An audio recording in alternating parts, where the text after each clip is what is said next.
अस्सलामुअलैकुम दोस्तों। आज की वीडियो बहुत ही इम्पॉर्टेंट है, ख़ास तौर पर उन लोगों के लिए जिनके साथ ज़मीन या प्रॉपर्टी के मसले चल रहे हैं, या फिर जो लोग अपनी मेहनत की कमाई से प्रॉपर्टी खरीदकर सेफ रहना चाहते हैं। सोचिए, अगर आपकी ज़मीन पर कोई ज़बरदस्ती कब्ज़ा कर ले और आप 5-10 साल कोर्ट्स के चक्कर लगाते रहें, तो क्या गुजरती है। यही वो प्रॉब्लम है जो पाकिस्तान में हज़ारों लोग फेस कर रहे थे। लेकिन अब पंजाब गवर्नमेंट ने एक नया सिस्टम इंट्रोड्यूस किया है, जिसे हम प्रॉपर्टी ट्राइब्यूनल के नाम से जानते हैं।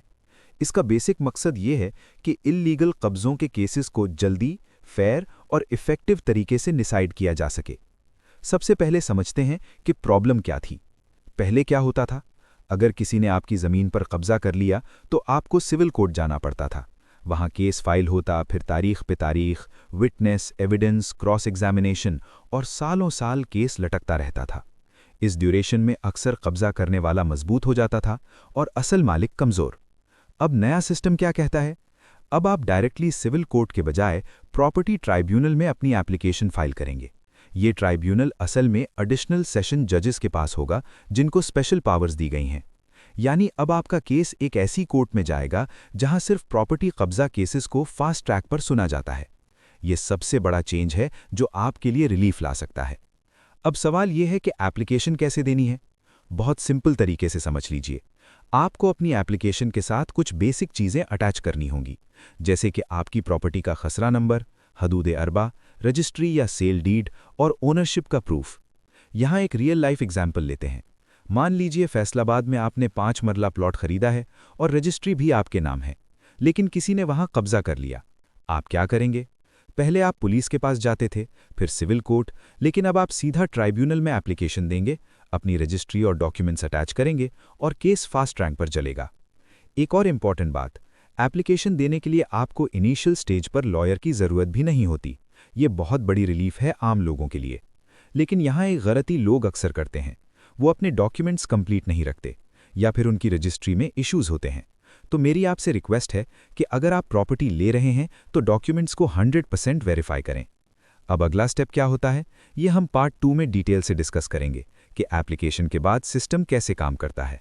जब आप ट्राइब्यूनल में एप्लीकेशन फाइल कर देते हैं तो उसके बाद सिस्टम बहुत स्ट्रक्चर्ड तरीके से मूव करता है। यहाँ सबसे इंटरेस्टिंग और पावरफुल स्टेप आता है, जिसे हम स्क्रूटनी कमेटी कहते हैं। अब समझिए ये कमेटी होती क्या है। इस कमेटी में डीसी, डीपीओ, असिस्टेंट कमिश्नर और दूसरे रेलेवेंट ऑफिसर शामिल होते हैं। यानी सिर्फ एक जज नहीं, बल्कि पूरी एडमिनिस्ट्रेशन आपके केस को देख रही होती है। अब प्रोसेस क्या है? जब आप एप्लीकेशन देते हैं तो 3 दिन के अंदर जज उसे स्क्रूटनी कमेटी को भेज देता है। ये बहुत फास्ट स्टेप है। फिर कमेटी के पास 30 दिन होते हैं कि वो दोनों पार्टीज को सुने, रिकॉर्ड चेक करे और अपनी रिपोर्ट ट्राइब्यूनल को सबमिट करे। यहाँ एक रियल एग्जाम्पल से समझिए। मान लीजिए किसी ने आपकी ज़मीन पर कब्जा किया हुआ है और वो कहता है कि ये मेरी है। कमेटी दोनों को बुलाएगी, पटवारी रिकॉर्ड चेक करेगी, रजिस्ट्री वेरीफाई करेगी और ग्राउंड रियलिटी भी देख सकती है। इस स्टेज पर बहुत से लोग कंफ्यूज होते हैं और समझते हैं कि उन्हें लॉयर की ज़रूरत है, लेकिन असल में इस स्टेज पर आप खुद अपना केस प्रेजेंट कर सकते हैं। आप सिर्फ अपने डॉक्यूमेंट्स और सच्चाई के साथ अपीयर हों।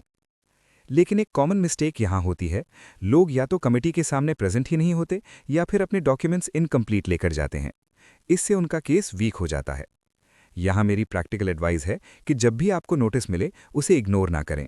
प्रॉपर प्रिपेयर होकर जाएं, अपनी फाइल कंप्लीट रखें और अगर आपको डाउट हो तो किसी एक्सपीरियंस्ड लॉयर से कंसल्ट ज़रूर करें। अब जब स्क्रूटनी कमेटी अपनी रिपोर्ट दे देती है तो फाइनल डिसीजन ट्राइब्यूनल करता है। और यहाँ सबसे इंपॉर्टेंट चीज़ आती है, टाइम लिमिट। इस सिस्टम का सबसे स्ट्रॉन्ग पॉइंट ये है कि ट्राइब्यूनल को 60 दिन के अंदर केस डिसाइड करना होता है। यानी जो केस पहले सालों तक चलता था, अब 2 महीने के अंदर डिसाइड हो सकता है। सोचिए कितनी बड़ी रिलीफ है आम इंसान के लिए। अब अगले पार्ट में हम बात करेंगे कि अगर कब्जा प्रूव हो जाए तो क्या होता है और क्या सजाएं हैं। अब बात करते हैं सबसे इम्पॉर्टेंट और सेंसिटिव चीज़ की। अगर ट्राइब्यूनल के सामने ये प्रूव हो जाए कि किसी ने इल्लीगल कब्जा किया है, तो उसका रिजल्ट क्या होगा? सबसे पहले तो ट्राइब्यूनल उस कब्जा को तुरंत खत्म करवाएगा, यानी जो असल मालिक है उसे उसकी प्रॉपर्टी वापस दिलवाई जाएगी। लेकिन सिर्फ इतना ही नहीं, लॉ ने इसको स्ट्रॉन्ग बनाने के लिए स्ट्रिक्ट पनिशमेंट्स भी रखी हैं। अगर कोई इल्लीगल कब्जा करता है तो उसे 5 से 10 साल तक की कैद हो सकती है और साथ ही 1 करोड़ रुपए तक जुर्माना भी लग सकता है। ये कोई छोटी सज़ा नहीं है। ये क्लियर मैसेज है कि अब कब्जा माफिया के लिए कोई स्पेस नहीं बचेगी। एक और इम्पॉर्टेंट चीज, ट्राइब्यूनल कब्जा करने वाले को सिर्फ निकालता ही नहीं बल्कि उसे कॉम्पेंसेशन यानी हर्जाना भी पे करने का ऑर्डर देता है। रियल लाइफ एग्जाम्पल से समझिए, अगर किसी ने आपकी जमीन पर कब्जा करके वहां दुकान बना ली और 2 साल तक रेंट कमाता रहा, तो ट्राइब्यूनल उसे कह सकता है कि वो आपको उस ड्यूरेशन का लॉस भी पे करे। अब बात करते हैं अपील की।